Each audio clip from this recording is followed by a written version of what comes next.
In this video, we're going to talk about the mathematics skills you need to use in APES. And I have good news for you. To be honest, there's very little math in this course. The reason it has a low pass rate is not about the math, but just about the quantity of information you need to know. But still, these definitely come up both in the MCQs and the FRQs. So let's just go through them. You're going to find they're quite approachable. Let's just get started. So there's two kinds of mathematics skills, for the most part, that you're going to be demonstrating your competency of on the APES test. The first one is going to be in calculating percent change, and the second one is going to be in using dimensional analysis to convert between units. Now, the thing is, this one here, you did in chemistry. If you took chemistry, you definitely did this for stoichiometry, and a lot of students, I've noticed they tend to want to take shortcuts, and I'm really going to discourage you from doing that. So anyway, let's get started. Let's first talk about calculating percent change. All right, so this is the percent change equation. Basically, what we're going to say is the percent change in some quantity is the final amount of that thing minus the initial amount, which is basically what change always means, okay? But it has to be divided by the initial amount, not by the final, but by the initial amount. And then that's going to give us a decimal. We need to multiply it by 100% to have a percent change, okay? So let's just see how this would work. All right, first of all, it's probably easier for you to just write down your notes to remember that the percent change, hopefully you know that delta means change. If not, you could write the word change if you want. It's just equal to F for final minus I for initial over I for initial times 100%. So let's just try one of these, shall we? Okay, so let's just say at the start of an experiment, we have two plants that each have a mass of 4 kilograms. Plant A is given water and nutrients, but plant B, we did a mean thing too. We didn't give it any nutrients, we didn't give it any water. And then after 3 weeks, we take the plants and we measure them again. What we find is plant A now has a mass of 5 kilograms, where plant B now has a mass of 2 kilograms. All right, this is back to that MPP that we were talking about in the other video. Now, so what do we do here? We say, well, let's find the percent change of A. So I'm going to use this equation here, but for the final amount, I'm going to put 5 kilograms. For the initial amount, I'm going to put 4. And here, this is going to be 4 kilograms. So when I solve this, I'm going to get 25%, which, and a positive value, by the way. So positive 25%. That means it had an increase of 25% in its overall mass. But if I look at B, what I'm going to find is something a little bit different. The final is smaller than the initial, right? So it ended up with 2, although it started with 4. And when I calculate the percent change, I'm going to get negative 50%. So what we're going to find then, and this is important, is that a positive percent change, like this one here, means that there has been an increase or a growth, and a negative one means there's been a decrease or a diminishment. All right, so honestly, this is not a hard one. You're going to get it on all your tests over the year. You're going to get on the AP test, so it's just something we need to get used to, and you will. Now, in environmental science, it's very common to take things that we measure on a small scale and try to scale them up to something larger out there in the real world. That's basically what environmental scientists are doing all the time. So let's just look at an example of this, and we're going to see how we use dimensional analysis to approach this. So let's just say we're told that we have like, a 12-meter patch of forest is measured. We count the number of ferns in that, which is doable. We come up with 27 fern plants. Now we go, okay, well, this forest preserve has an area of 17 acres. Well, how many ferns are in this forest? That's a very typical kind of thing we might want to find. So to do this, we're going to use this concept called dimensional analysis. And the thing is, if you follow the prescribed technique I'm going to tell you, you'll find it's very easy to get the correct answer. But unfortunately, people tend to be very lazy, and you're going to want to take shortcuts, and these shortcuts are going to get you into trouble. I'm just begging you not to take shortcuts. Okay, here you go. All right, so basically, what is dimensional analysis? It's a problem-solving technique in which we take an original value, and then we're going to multiply it by a series of fractions. And these fractions are called conversion factors. And the idea is, in a conversion factor, the numerator and the denominator have equal values, but they have different units. And by doing this, we can change our initial original value into a new unit without changing its value, because we're only multiplying it by 1. All right, let's see how we do this. Okay, so conversion factors are basically statements of equivalency. And you're often given these, although there's some we do expect you to know. Like we expect you to know that there's 1,000 grams equals 1 kilogram or 100 centimeters equals a meter. You are expected to know those things. If you don't, you should just learn your basic conversion factors. But generally speaking, we'll be given ones if we're not going to know them ourselves. So, like, well, 1 pound is 16 ounces. I mean, even people in America often don't know that. People in the rest of the world have no clue. 1 pound is the same thing as 0.45 kilograms. 1 kilogram is the same thing as 1,000 grams. You should know that one.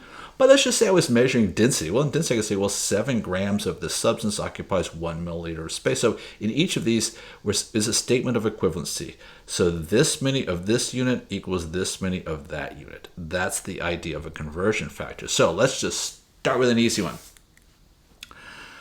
And I probably shouldn't because this leads you to be, lazy, but I'm just going to do it anyway. So let's just say we're asked to convert 25 ounces into grams. How are we going to do that? Well, so what we're going to do is step 1, we're going to write down the measurement that we know, and all in bold, folks, we're going to include the units. We're not going to be lazy. These units are basically the street signs that guide you to the right answer. So I'm going to write down 25, and I am going to write down ounces. Well, then the next thing I'm going to do is I'm going to multiply it by a fraction. All right? So let's just do that first. So I'm just going to multiply and draw a fraction line. And look what I'm going to do. I'm going to take whatever that unit I had, not the number, but the unit, and I'm going to put that unit down here. That is if you start off doing that, you will get the right answer. If you move this down here, you will not get the right answer. The idea is I'm going to multiply this known value by a series of fractions. And the value of each of these fractions is going to be 1. So it doesn't change this value, but it will change what units we have. Watch. Okay. So the numerator and the denominator must be numerically equal so that we don't change the overall value of what we started with, but it will change what the units look like. So here's how it's going to work.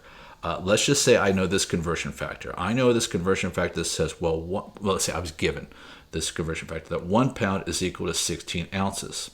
Well, I see I have ounces here, so I can turn them into pounds pretty easily by doing it this way. I start off with what I had, which was 12 ounces. I multiplied it by a fraction. I put the ounces down below. Now what I'm going to do is I look at this conversion factor and say, well, you know what I can convert it to? I could convert it to pounds. So I'm going to put pounds up here. Notice I didn't put any numbers yet. Once I've established what the units I'm going to convert between are, now I fill in the values. I'm going to say, okay, well, 16 goes with OZ. And 1 goes with LB. That's how we use conversion factors. Now, what's so cool is because I have ounces in the numerator and the denominator, they cancel out. All right, and so this is still equal to the same value, but now I'll end up getting it in pounds instead of in ounces. But I was asked to get into grams, and I'm in pounds now, so I have to keep going. So I'm going to look at my other conversion factors and say, well, right now I'm in pounds. So I want to get out of pounds. So I could turn pounds back into ounces, but that'd be dumb. That would get me back to where I was. Or I could turn them into kilograms. So what I'm going to do is I'm going to start with what I have here. And I've already got rid of OZ. Now I've got to get rid of the pounds. So I'm going to do that same thing. I'm going to multiply by a fraction. I'm going to take pounds, which I want to get rid of, and put it here. I like to think of it this way. If you have a house that has a basement in it, often that's where you store stuff. Like, so I've got, my Aunt Matilda gave me this picture. I don't really want it, but I don't want to throw it away and make her unhappy. Where am I? I'm going to put it in the basement. So the basement is a place you put things you want to get rid of. I want to get rid of pounds. I'm going to put it in the basement. And I go here, well, I could turn pounds into ounces, but that doesn't make sense because that's what I started. So I'm going to turn them into kilograms. So I'm going to put kilograms up here. Now, what number goes with what? 1 goes with pound, and 0.45 goes with kilograms. All right, that's the technique. All right, does it make sense? Okay, so now we're just going to continue this process until we have grams in the numerator. So here are my conversion factors. So basically, if I do that, if I keep going, I'm going to end up with grams. So look, I had kilograms. I didn't want it, so I put kilograms down below. I put grams up above. I looked here to make sure I had the right numbers. And then once I have grams above, look what happens. Ounces cancel, pounds cancel, kilograms cancel, and I'm left with what I want. So now I'm just going to multiply all the top numbers, and I'm going to divide by all the bottom numbers, and when I do that, I'll get my answer. All right, now let's look at how it would actually look like on an AP test, okay? Because it's not going to be quite that straightforward. So in environmental science, you often have to determine your own conversion factor based on some laboratory measurement, some measurement that some researchers made out in the environment. So here's an example. If we measure a 3 meter by 4 meter section of forest, and we determine it contains 27 fern plants. Okay, they're not big ones, all right? We can use this as a conversion factor, right? So what would my conversion factor be? Well, the first thing is I want to come up with square units, because this is 4 times 3. So let's just go ahead and say, well, that's 4 meters times 3 meters. That is 12 square meters. Since 12 square meters contains 27 ferns, I can turn that into a conversion factor. This is something you have to do on the AP test. You have to take real-world measurements and use it to make a statement of equivalency. 12 square meters of this forest is the equivalent of 27 ferns. Once you have that, then it's just the same technique we've worked on. Okay, so let's just say we've been asked to determine the number of fern plants in the size of a 17-acre wooded area. Okay, so first of all, never start with a conversion factor. Start with the thing you want to change. I want to change 17 acres and I want to end up with fern plants. So that one of the main ways that kids go wrong is they start with a conversion factor. Do not. Start with 17 acres. And then I'm going to convert that using my conversion factors until I get what I want. So I'm going to convert 17 acres into ferns. So I have acres. I don't want acres. So I'm going to multiply, draw a fraction line. I'm going to take acres and put it down below. I'm going to say, well, what could I turn acres into? I could turn it into a hectare. Okay, so I'll put hectares up above.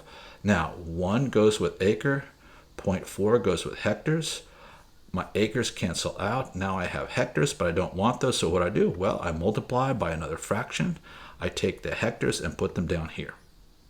Not the number, just the unit.